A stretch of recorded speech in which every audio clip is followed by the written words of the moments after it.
Labdien visiem! Mani sauc Velta. Šodien manā video es neparādīšu nevienu gatavo darbu, neparādīšu nevienu zeķu pāri, bet video sākumā, pirmajā daļā es atbildēšu uz vienu jautājumu, kurš bija pievienots pie pēdējā video, un pēc tam es parādīšu dzīvu, kādu es atkal esmu nopirkusi un ko tad es plānoju adīt. Un tā tad atbilde uz šo te jautājumu bija lūgums detalizēti pastāstīt par to, kā pārdot adītos darbus, ja par cenu, kur pārdota.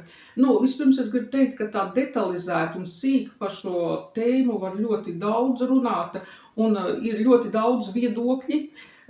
Es esmu ļoti daudzās sociālajos tīklos, šajās adītāju dombiedru grupās un fórumos, un tur ļoti bieži tiek diskutēts par šo jautājumu, un ļoti asas diskusijas notiek. Šodien es varēšu pastāstīt tikai un vienīgi savu personīgo viedokli, pateikt domas, ko es visu par to domāju, un es neapgalvoju, ka tā ir pareizi un ka tā visiem ir jādara, jo galu galā, katram mums savs ceļš ejams, un katram tas ir savādāks. Un tātad par adīšanu, kā pārdot savus adītos darbus. Vispirms, lai mēs savus rokdarbus pārdot, vienalga vai tie ir adījumi, tamborējumi vai šūtie darbi, lai mēs naktīs varētu mierīgi gulēt, mums vispirms ir valsts ieņēmuma dienestā jāreģistrē savu saimnieciskā darbība. Tātad es arī to esmu izdarījusi, ieņēmuma dienestā man izsniedz šādu te apliecību, un šeit ir rakstīts, ka savu saimniecisko darbību es esmu reģistrējuši 2015. gada 26. janvārī. Tātad man ir 11 gadi. 11 gadi ir pagājuši.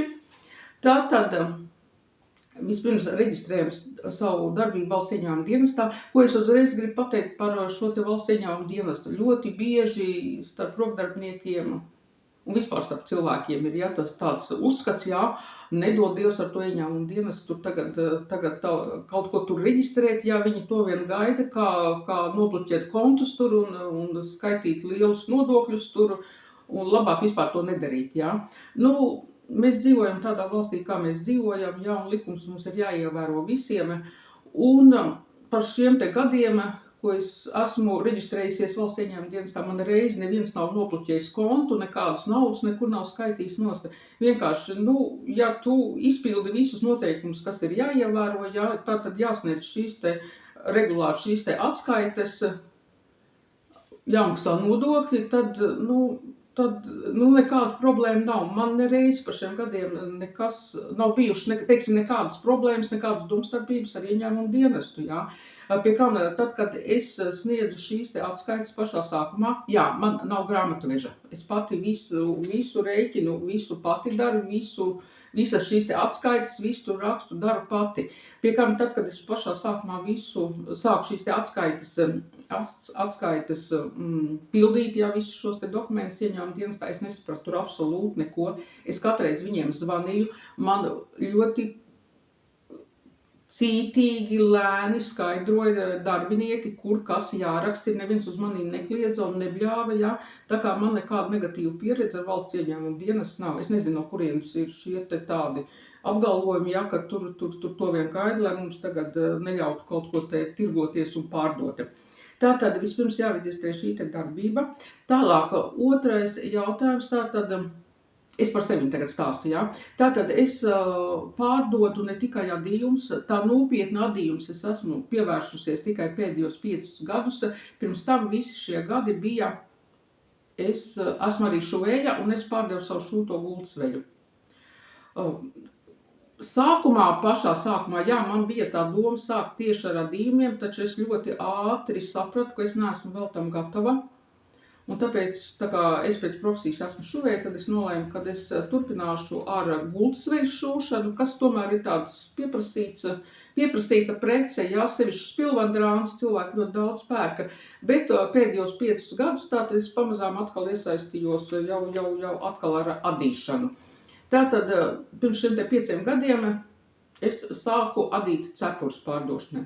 Lai cik tas dīvaini nebūtu, es cepures un zeķes agrāk vispār neadīju, man nekad nesanāca, man tas vispār nepatika, un tā ir sanācis, ka tieši ar šīm te cepurēm un zeķiem es esmu spējusi adīt, pārdot un nopelnīt, kaut ko nopelnīt, naudu nopelnīt, ar lietām, kuras es agrāk vispār man nepatika adīt, un man tas vispār pat prātā neienāca. Tātad vispirms es sāku šīs te cepures adīt pārdot, un pēc tam jau zeķis. Zeķis, atklāt sakot, šis ir tikai 2. gads, kā es arī adu un pārdodu.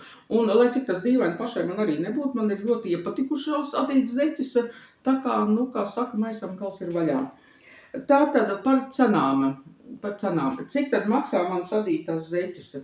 Šī te cenu noteikšana saviem darbiem, manuprāt, šajos te sociālajos tīklos, dūmbiedru grupās ir, kad ir šīs te diskusijas sit augstu vilni, kā saka, adītāji vienmēr, liela daļa adītāji saka, ka viņu darbus nenovērtē, pircēji atkal saka, ka tas ir ļoti dārgi. Cik maksā man sadītās zeķes? Tātad manu zeķu cena ir no 12 līdz 16 eiro. Lielie izmēri maksā tātad 16, mazākie izmēri maksā 12. Es zinu, ka kāds būs adītājs, kas tagad teiks, ka es savu darbu nenovērtēju, ja būs, kas teiks, es par tādu naudu vispār neādu un neko nepārdodu. Ko es varu atbildēt? Tad neādam un nepārdodam. Jo tātad, adījumi, jā.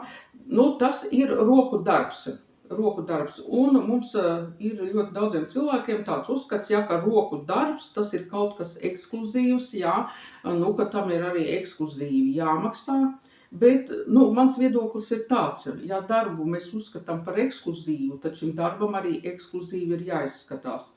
Vai mana šī te sarkanā zeķe izskatās kaut kāds ekskluzīvs darbs?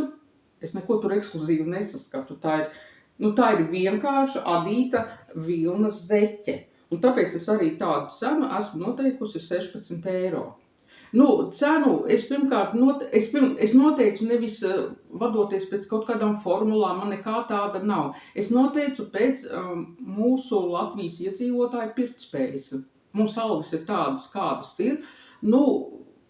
Es nezinu nevienu cilvēku, manā radu un paziņu lokā nav nevienu cilvēku, kurš būtu pircis sadītās zeķes pa 25, 30 vai 40 eiro.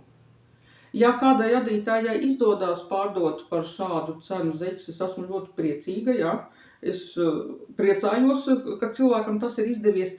Galu galā uz manas adītās zeķes ir ļoti vienkāršas. Ja šī zeķe būtu mežģīņa rakstā vai žakardā adīta, tā ir cita lieta, jā, tur jau uzreiz cita cena.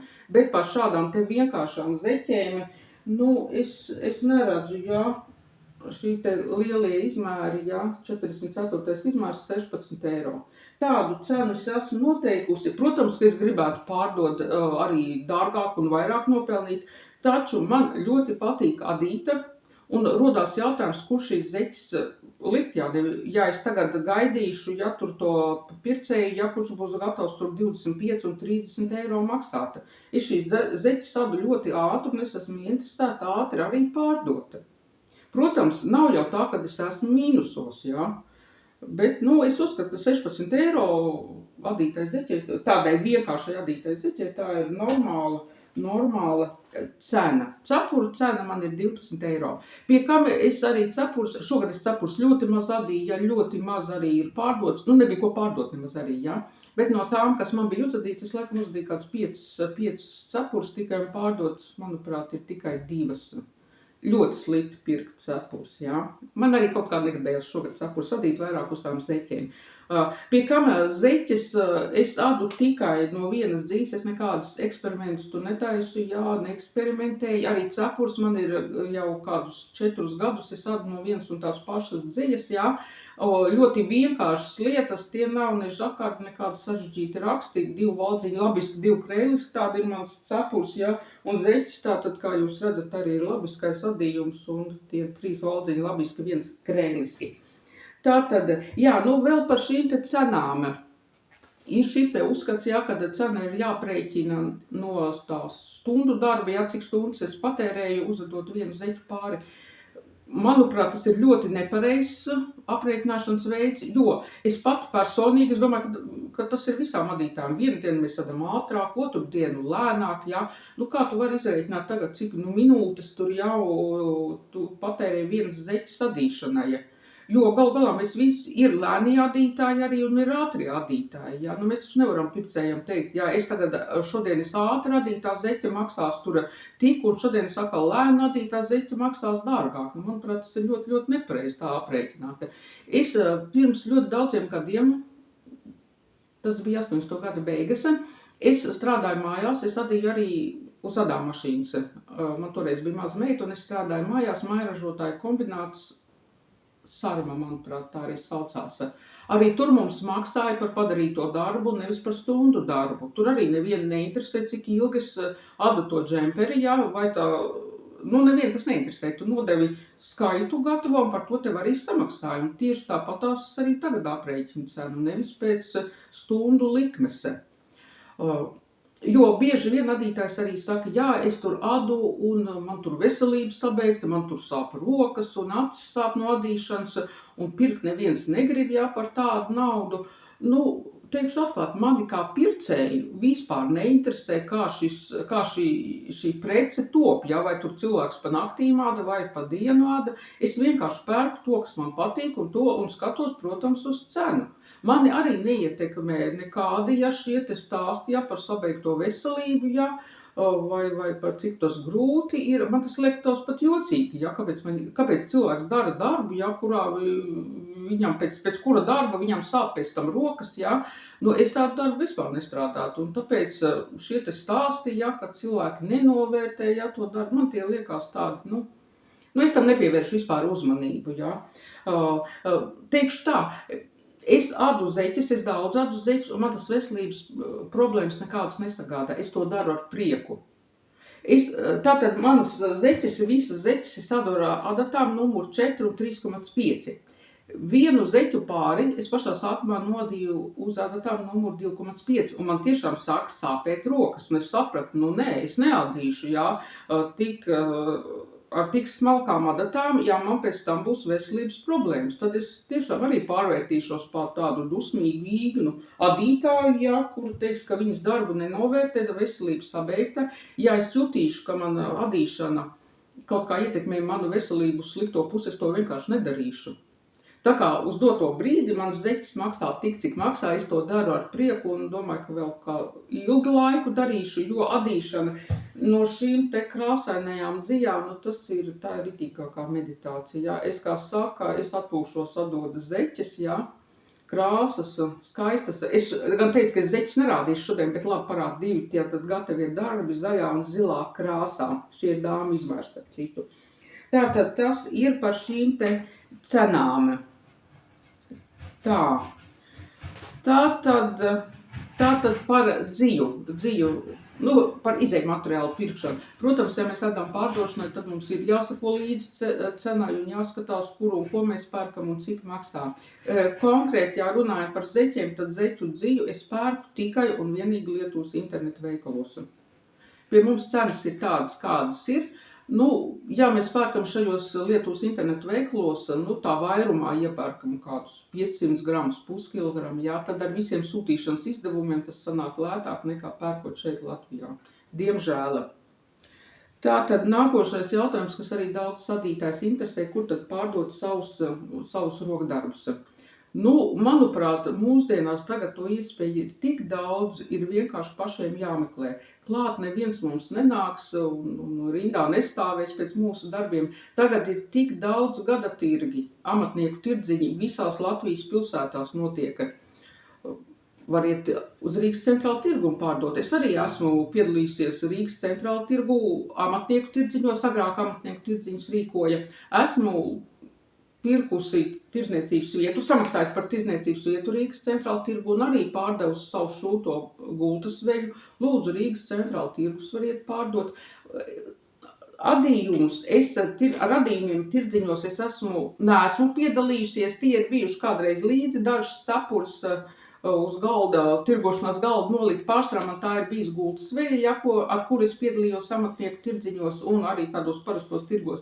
Zeķes un adītās cepures es pārdodu uz realizāciju. Tātad es nododu veikalā vai tirgotājam savu preci, un viņš jau par savu cenu pārdoda tālāk. Un arī šie te sociālie tīkli, Facebook, Instagrams, Andele Mandele, jā, arī var pārdot savus adījumus. Kā notiek šī te preces sadošana tikai un vienīgi ar pavadzīmi, nekādas pazīšanās, nekādas mutiskās vienošanās, visur tiek atdota pavadzīme. Un tad, kad prece ir pārdota, tad man ieskaita kontā naudu. Pie kam, par šiem te veikaliem, kur nodot, vispār tirgotājiem, kur nodot. Es dzīvoju Rīgā, bet es jau 4. gadu pirms Ziemassvētkiem, kad tiek rīkoti šie te Ziemassvētku tirdziņi, visās Latvijas pilsētās un daudzos ciematos, visur, kur vien var pārdot, tiek rīkot šie te Ziemassvētku tirdziņi, pie kam es savus adījumus atdodu Ziemassvētku tirdziņos, ne Rīgā. Es saku, pēdējie 4-5 gadi, tas ir mazā pilsētiņā, es atdodu Ziemassvētku tirdziņus. Es nesaukšu tagad konkrēti ne veikalus, ne arī, kuros Ziemassvētku tirgos, es tirgotājiem atdodu savus zeķes. Es atdodu un arī tur pērku. Tā nav tikai Rīga, ka te Rīgā pirkt. Arī mazajās lauku pilsētās pērk adītās zeķes, jo tur arī cilvēkiem tas ir vēl vairāk vajadzīgs varbūt nekā rīdziniekiem. Tā kā šīs te iespējas ir vienkārši jāmeklē pašiem. Jāzvana, jāpiedāvā savu preci, jāfotografē, jāsūta e-pastus, un jāvienojās.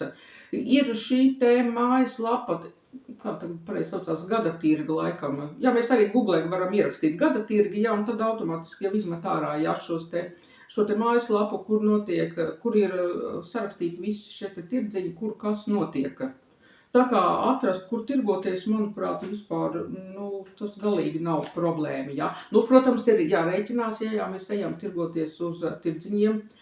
Ir tirgi, kuri piedāvā savu galdu tur uz vietas, ir, ka tev jāņem savs galds līdzi, par to visu ir jādomā. Es uzlikšu šeit dažas fotogrāfijas parādīšu, kā izskatās mana tirdzniecības vieta, kad es tirgojos ar savu šūto gultsveļu, lai nav tā, ka es te tikai stāstu, bet patiesībā nekur neesmu bijusi. Tātad, kā jau es teicu, es esmu tirgoties braukus gan uz Rīgas centrālu tirgu, gan Imantas tirgus ir būts, un tad jau pa visu Latviju, kur ir šie te amatnieku tirdziņi, tur es arī esmu piedalījusies. Teikšu atklāti, man piedalīties šajos tirdziņos, amatnieku tirgos ļoti patīk. Tur ir tik interesanta publika, nāk iepirkties, nāk cilvēki arī, kur nāk vienkārši papļāpāt, un teikšu tā, jo tālāk no Rīgas, jo interesantāk. Tā, ko es vēl varu par tirgošanos pateikt? Tas arī laikam arī ir viss. Ar adījumiem, kā jau es teicu, tātad adījumus es nododu jau realizācijai. Es pati tirgos neesmu nekur piedalījusies, bet es ļoti, ļoti to gribu. Tāpēc es arī tagad cītīgi jau sāku adīt zeķes, un man ļoti gribētos šajā rudens ziemas sezonā, kad sāksies adījumi, tāda īstā pārdošana, man ļoti gribētos piedalīties kādā tirdziņā tieši ar saviem adījumiem. Turiet par mani īkšķi, lai man līdz rudenim tas viss izdodās sādīt tik daudz, lai es varētu kaut kur pati braukt un tirgoties. Lai brauktu tirgoties, ir jābūt vismaz kādiem 40 zeķu pāriem, ir jābūt cepurēm, šallēm, tā, lai pircējiem ir izvēle. Bet es to ļoti vēlos. Tas arī laikam, tā arī ir atbilde uz šo te jautājumu. Un tā tālāk es parādīšu dzīvi, kādu es esmu nopirkusi un pastāstīšu, ko tad es plānoju adīt. Tātad adīju savu jaku lielajam vīram, adu un sapratu, ka esmu aizmirsus vienu ļoti svarīgu lietu. Tuvojas pavasaris, un man plānos nebija absolūti nekas noadīt pašai priekš sevis. Es vispār biju aizmirsus par sevi, ka man arī vajadzētu kādu adītu jaku vai džemperi pavasarim. Ne tikai pavasarim, bet vispār nebija pat plānos, neko ieplānojis adīt tieši pati priekš sevis. Manuprāt, tas ir ļoti nepareizi, sevi ir jāmīl. Un ko es izdarīju? Es ļoti spontāni pasūtīju dziju internetu veikalā. Man parasti nav tā raksturīgs, kad es tā pēkšņi ņemu un kaut ko pasūtu, es parasti tā labi apdomāju, bet šeit bija tāds ļoti spontāns pirkums. Un tālāk būs video, redzams būs mans tikai rokas, jo tā ir vieglāk parādīt dziju. Tātad šeit ir dzija, kuru es tik ātri pasūtīju un ātri arī saņēmu. Es pašā sākumā jau zināju, ka es vēlos adīt atkal no Jārnārta dzijas. Šai dzijas sastāvā ir kokvilna un akrils. Esmu daudz no šīs dzijas adījusi, man ļoti patīk. Ir adītājs, kurām šī dzija vispār nepatīk, man patīk.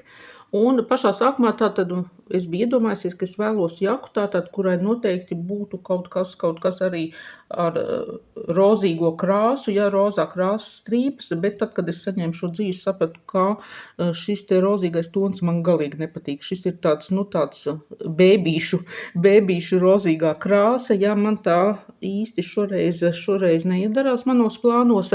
Šo dzīvi, jā, šeit var kaut ko klāt pietīt, kādu citu rozā krāsas toni, lai mazliet noņemtu nost to bērnišķīgumu, jā.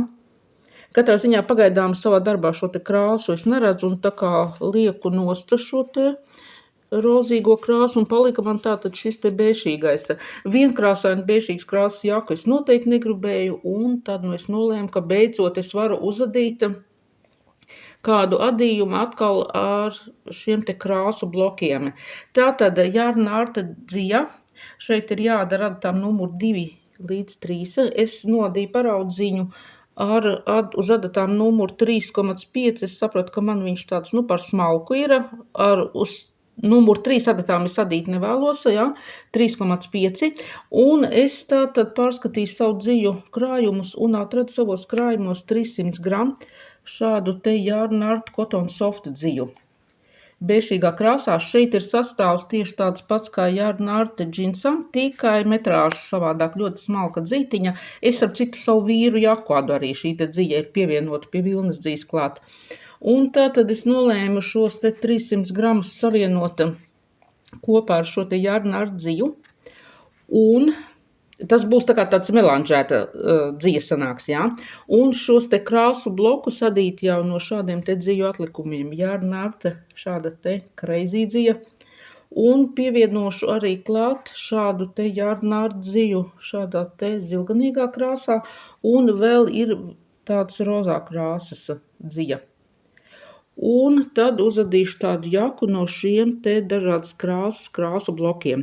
Parādīšu 2 fotogrāfijas, kā izskatās darbi, kuras jau es esmu tādā stilā adījusi. Man toreiz ļoti patika.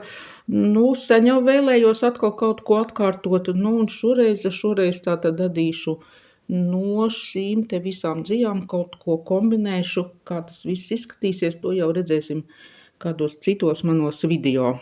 Un tā, paldies, ja noskatījāties šo video šodien, un tiekamies jau kādu citu reizi.